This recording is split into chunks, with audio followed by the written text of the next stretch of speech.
May insurance yung kotse mo? Sure. May insurance yung bahay mo? Meron. Pagka nagta-travel ka, bumibili ka ng travel insurance.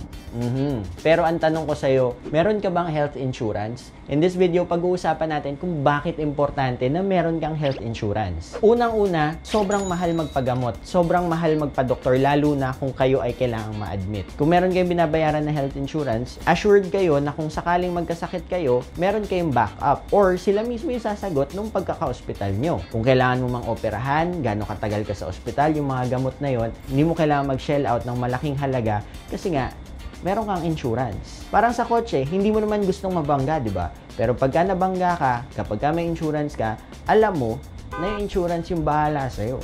Next reason kung bakit dapat kang may health insurance is nagkakaroon ka ng access to quality healthcare. Kapag ka may insurance ka, kahit malaking hospital man yan, kahit private hospital man yan, medyo confident ka sa sarili mo na, kaya yan. Kasi may insurance ako eh. Sagot naman yan ng insurance ko. Ilang taon kong binayaran, ngayon, mga gamit ko na. Hindi ko naman ginustong magkasakit, pero dahil nandito na rin tayo, doon na ako sa quality. Hindi ka natatakot, sige, dito na lang ako sa maliit na ospital para medyo mas mura. Ngayon, dahil health mo yan, alam mo na importante yan sa'yo, syempre, buhay mo yan, doon ka na sa makakapagbigay sa'yo ng high quality.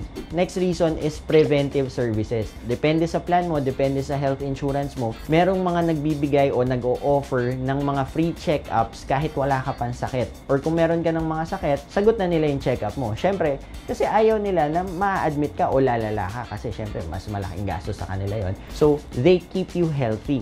So, if they keep you healthy, mas okay yon para sa'yo and para sa kanila din. Sunod naman is para dun sa mga emergencies.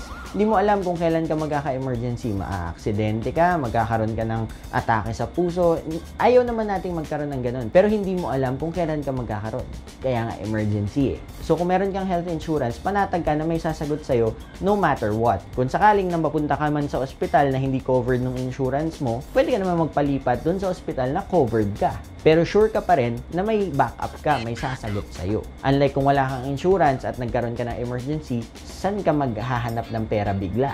Emergency nga. So yan guys, tatandaan natin, kung lahat ng ibang bagay sa buhay natin may insurance tayo, bakit yung health natin, na yun dapat ang priority natin, bakit yun pa yung wala tayong insurance? Actually, ako personally, tingin ko, dapat isa yan sa mga basic na binabayaran natin eh. Nagbabayad ka ng kuryente, nagbabayad ka ng tubig, nagbabayad ka ng internet, dapat nagbabayad ka rin ng health insurance kasi magkakasakit naman tayong lahat eh. Kahit anong alaga mo sa katawan mo, magkakasakit naman tayong lahat. And for sure, magagamit mo yan in the long run. At dahil nga insured ka, panatag ka na hindi ka gagastos ng malaki kasi tagal mong binabayaran na yun eh. Meron ba kayong other tips? Meron ba kayong health insurance? Comment down below. If you want more health content, follow me on this channel. I'm Dr. Junji Arapan, isang emergency medicine resident doctor. Thank you for watching. I'll see you guys on the next one. Peace!